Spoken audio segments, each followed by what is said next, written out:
咱们开始讲中国哲学史。中国哲学史这个视频呢，是我录的通识教育系列视频的第2部。第1部是印度佛教史。我在讲中国哲学的时候，可能有时候会用到佛教的概念，所以如果大家没看过我讲的印度佛教史呢，建议先去看一下，否则你偶尔会听不懂我在说什么。另外，中国哲学里佛教的内容占很大一部分，所以先学习一下印度佛教史，对学习中哲是很有帮助的。中国哲学，先说一下什么是哲学。哲学就是人类对外部的宇宙、对内部自身的探索思考。比如对宇宙的思考，人们会问宇宙是如何产生的，构成宇宙最基本的存在者是什么。对自身的思考，比如人类心灵的结构是什么样的，人类有没有灵魂，如果有，灵魂和肉体的关系是什么。对这些问题的思考就构成了哲学。然后咱们看一下哲学的问题领域，就是哲学具体都思考哪些方面的问题。哲学所讨论的问题呢，最一般的分类可以分成理论问题和实践问题。理论问题是比较偏向抽象的理论，实践问题就是和生活相关的问题。理论问题还可以分成几块，第一块就是存在论。存在论讨论的呢，首先是存在本身。什么是存在本身呢？比如说，我的思想存在，我的身体也存在。虽然这2者都是存在，但它们的存在方式是不一样的。思想是看不见的，身体是看得见的。这2种差别如此之大的东西，居然都叫做存在。那存在到底是什么意思呢？究竟什么是存在？存在的意义是什么？这个就是存在本身。存在论除了讨论抽象的存在本身以外，也讨论存在者。比如由所有的存在者构成的世界，最整体是什么样的？咱们举个例子，说一个最简单的存在论模型，就是老子的道生万物。这里把一切存在者分成2大类，一个道，一个万物。其中道是属于形而上的领域。解释一下形而上这个词儿。形就是形体形状，形而上就是在形体之上，就是没有形状的东西，不存在于现象世界的东西。人通过理性构造出来的、想象出来的就是形而上。比如老子讲的道，道生成了世界，规定了世界，但没有人见过道。道是超越于一切事物，超越于宇宙之外的，人只能通过思想去把握。这种的就是形而上的存在者。下边的这个万物呢，就是属于形而下的领域。形而下就是形体之下，就是可知可感的这个大千世界了，看得见摸得着的是现象界。然后道与万物之间的关系是道生成万物。当这个存在论模型画出来之后啊，可以对每一个存在者单独进行研究，这样就产生了很多存在论的次级的主题。比如专门研究形而上这一块的，可以叫做概念论。这个概念论呢，是很西方化的一个词儿，或者说只有西方哲学有概念论。什么是概念论呢？就是关于各抽象概念之间关系的一个研究。比如一和多、原因和结果、实体属性等等这些概念，就研究这些概念之间的关系。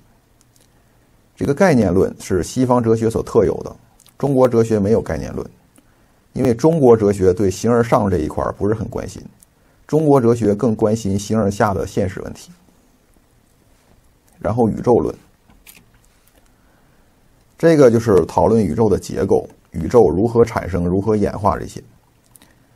概念论和宇宙论是存在论的最重要的2个分支。除了这2个分支以外呢，其他还有很多。因为存在论它研究的是存在者嘛，存在者是多的呀。比如本体属性、空间、时间、运动、物质、精神，这都是存在者。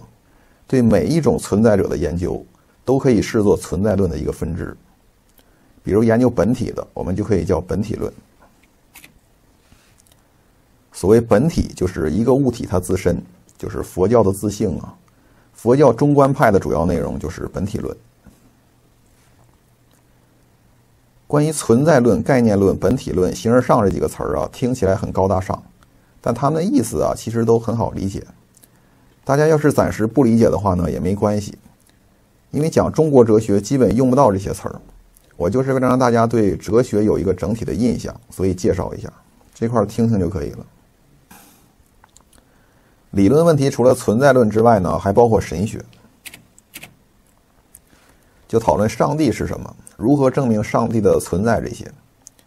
神学在中国也没有，中国人从来没有想过去证明上帝的存在，而且在中国根本就没有西方基督教意义上的那种上帝。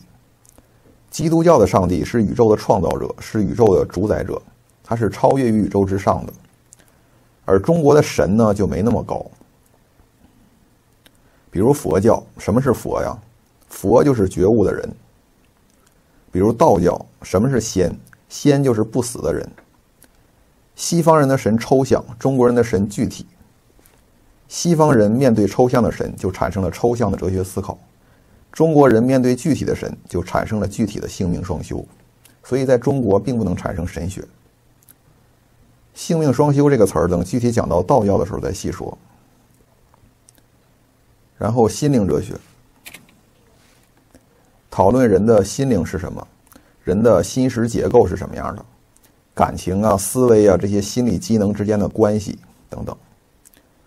像佛教的五蕴、12处、18界、五味百法、80，这都属于心灵哲学。还有认识论和知识论。认识论就讨论人是如何认识这个世界的，以及人的认识能力的边界问题。所谓边界，就是要搞清楚哪些问题是理性有能力认识的，哪些问题是理性无法认识的。比如，人有能力证明上帝的存在吗？人有能力证明上帝不存在吗？搞清楚理性究竟能带领我们走多远，把理性的边界画出来。在理性边界以内的我们可以说，在理性边界以外的我们不要说，这就是认识论。然后知识论。知识论主要讨论真是什么。什么叫真是什么呢？就说一句话，我们说它是真的还是假的，这个真假是什么？一句话凭什么它就是真的了？这个就属于知识论。认识论和知识论在中国也几乎没有。理论问题呢，大概就是这么几类。然后实践问题，首先是伦理学。伦理学有2大主题，一个幸福，一个道德。幸福呢，就讲什么是幸福，人为了获得自身的幸福应该怎么做。道德呢，就讲什么是道德，道德从哪儿来，道德律条应该包括哪些内容，这些都是道德的问题。伦理学在东方，具体就是印度和中国，还有一个主题就是功夫和境界。这个是东方哲学所特有的，西方人是不讲功夫和境界的。在确定了什么是幸福，什么是道德之后，你得往那个方向努力啊。怎么努力？就是要做功夫，或者叫修行啊。比如佛家有8正道、6度，中国的道家有心斋作望，儒家有格物穷理啊、主静涵养啊，这些都是功夫论的内容。境界论呢，就讲修行到最后所达到的那个拥有极高的智慧与道德修养的那个状态。实践问题还包括政治哲学，就讨论社会国家应该怎么组织这些问题。以上就是哲学的主要问题领域。在纯理论问题上，中国哲学讨论的很少，有一点宇宙论，有一点心性论。中国哲学的内容大多集中在实践这一块，主要讨论伦理学和政治学。伦理学和政治学是中国哲学的2大主题。有人总结中国哲学是内圣外王之道，在内讲如何成为圣人，在外讲如何治理国家，这个总结非常的到位。有人说学中哲感觉很枯燥，就看不进去，看着想睡觉。为什么会这样呢？就是因为中哲它的内容本身就是枯燥的。一个成为圣人，一个治理国家，中哲的内容就是这些。你去书店随便找一本中哲的书翻一下，都是这些内容。那如果你要是第一不想成为圣人，第二也不关心怎么治理国家，那中哲的内容对你来说就是没用的。那你听我讲中哲，其实跟听噪音是没有区别的。虽然是这样，但我还是要建议大家听一下，因为第一，中哲作为中国传统文化的精髓，你掌握一下这个基础知识还是很有必要的。出去有机会的话，跟朋友们一说一聊，也显得咱素质高，也是小学毕了业的。第二，咱们讲完中哲之后，还要讲中国佛教。你要想学中国佛教的话，中哲作为一个背景知识，你必须先要了解，否则中国佛教你没法学。所以这个中哲呀，还是有必要听一下的。先休息一下，下次课讲中国哲学的历史分期。